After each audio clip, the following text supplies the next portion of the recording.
Ladies and gentlemen of wet shaving, welcome back to my channel. Spending a couple seconds trying to make sure I know how to pronounce this, but this morning we're going to have some fun here. I am going to be using Foret de Liguest, by Declaration Grooming and Chatillon Lux. We're going to do the initial run with the Razorock Lupo with the blade gap of 72. This is the mildest of the new 3 that came in. And for the brush, I am going to be using some making required with a Strike Gold Shave executive knot, hand tied.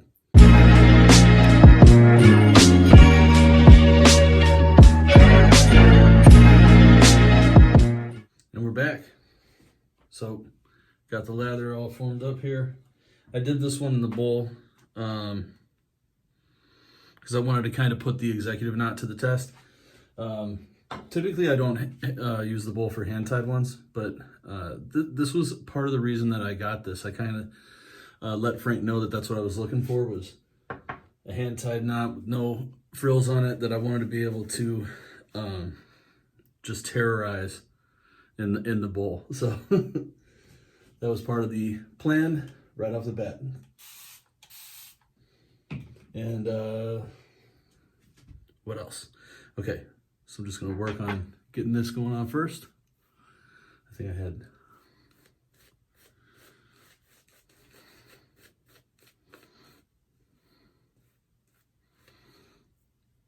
Now the scent to this Foret de Liguest is like... I'm not going to list off the scent notes or anything like that. A lot of the times what I try to do with these scents is classify them for my own liking. And this scent has, from the first time that I smelled it, reminded me of a cologne my father used to wear. I guess he probably still does. But it reminds me of Pierre Cardin. And when I smell this tub, I just always think of my father. Now there's a lot of more kind of intricate scent notes in this, but that is the first thing that comes to mind every time I smell the tub. And so I kind of just stick with that's what the classification is in my head. When I see this tub, I go, Pierre Cardin. But I know that Chatillon Lux has a big interest in historical background, and this is probably meant to represent some kind of special moment in St. Louis history or something like that. But to me, it reminds me of my daddy. So there is a lot in there that I would like on my face and not in the brush.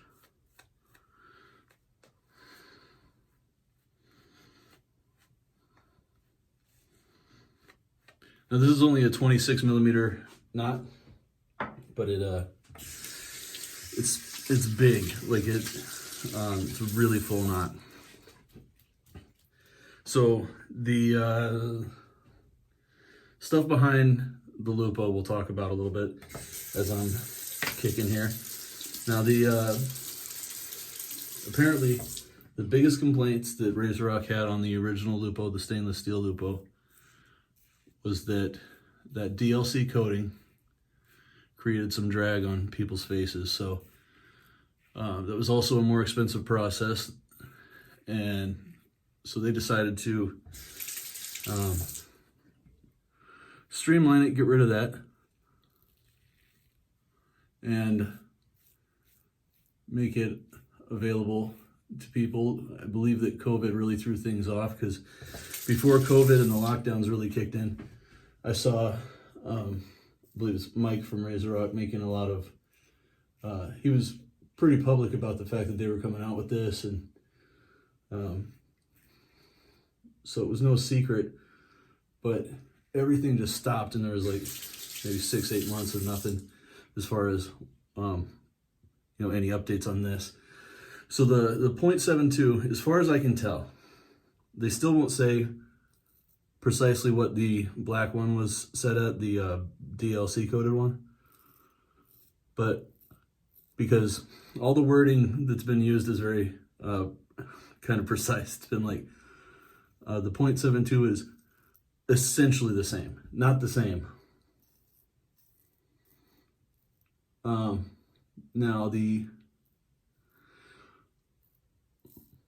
Razorock had, I think just 2 days ago, released a chart showing all their razors in relation to their, or illustrating the aggressiveness in relation to each other. And I believe that's all the razors that they sell or have currently available. And the Lupo 0.72 sits above the Game Changer 0.84.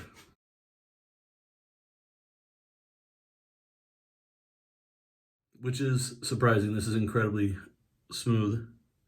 And I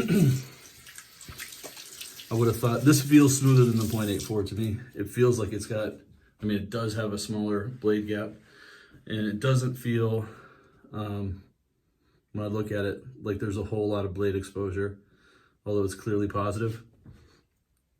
Now, that all that being said, apologies there, technical difficulties. All that I was saying there, all that being said about the blade gaps, the aggressiveness and everything, this 72 is the mildest of the couple that, or the three that were just released.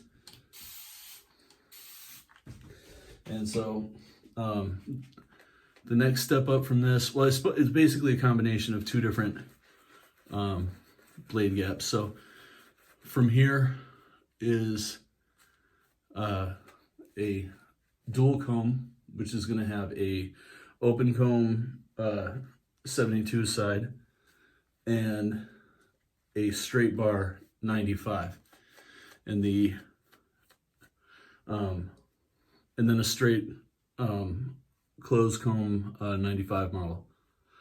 Now, I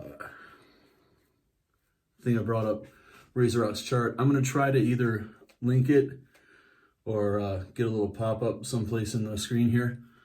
But I imagine the pop-up in the screen will not be as readable as I would like. Hopefully it is, if you pause it.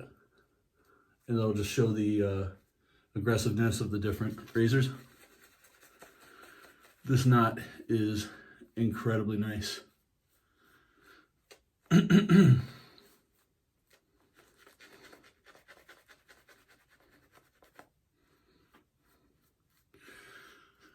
So I've been really excited because I've been a huge fan of the Lupo for a while. Most people know that the Lupo is the Italian word for wolf. This is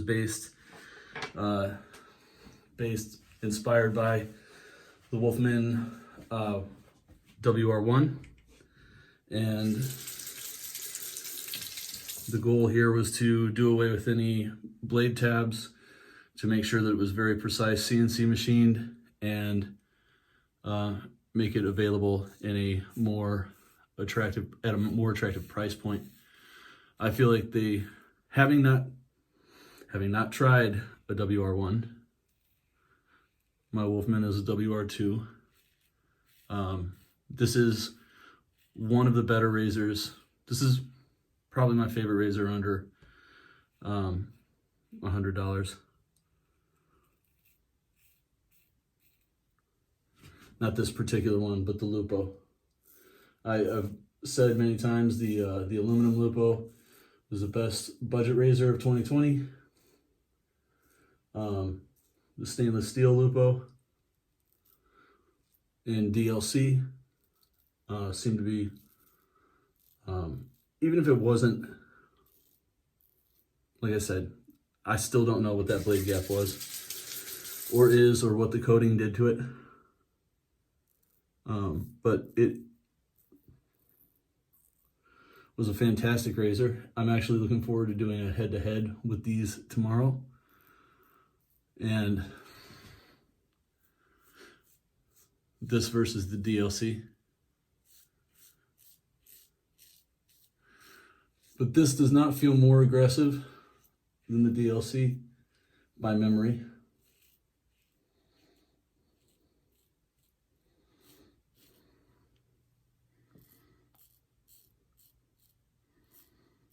So I'm excited to see when I put them side by side what ends up working out. Just do a couple of touch-ups, and I'm gonna call it.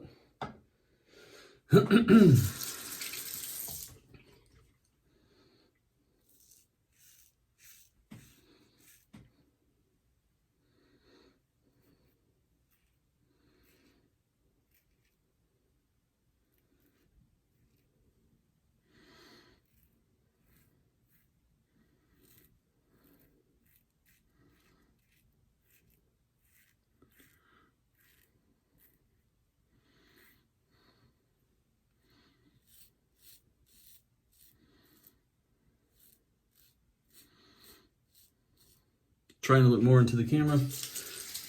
My hands are in the way a little bit.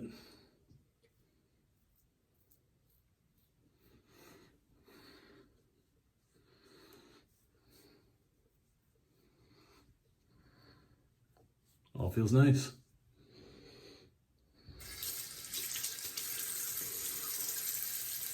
Smear some of that down there.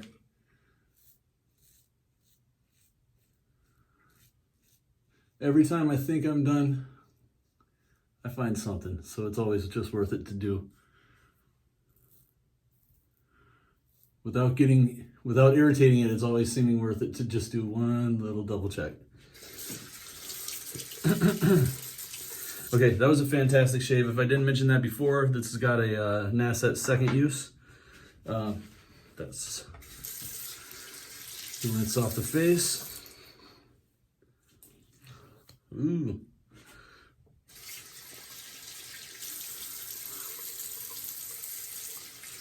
I got these shaving towels that I never seem to use. Every time I set up for one of these videos, I end up just using run-of-the-mill, I think this is a $2 Walmart towel. All right, here we go. I'm gonna touch a little bit of witch hazel to my face just because I like the scent of my Quinn's Cucumber Mint.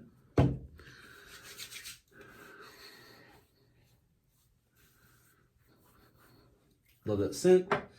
Now we've got the Foret de Liguest.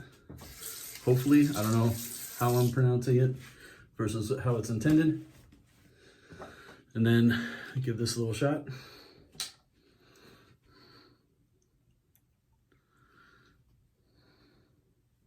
Now this one is an older one back from the Icarus base, so I believe there's a touch of menthol in here.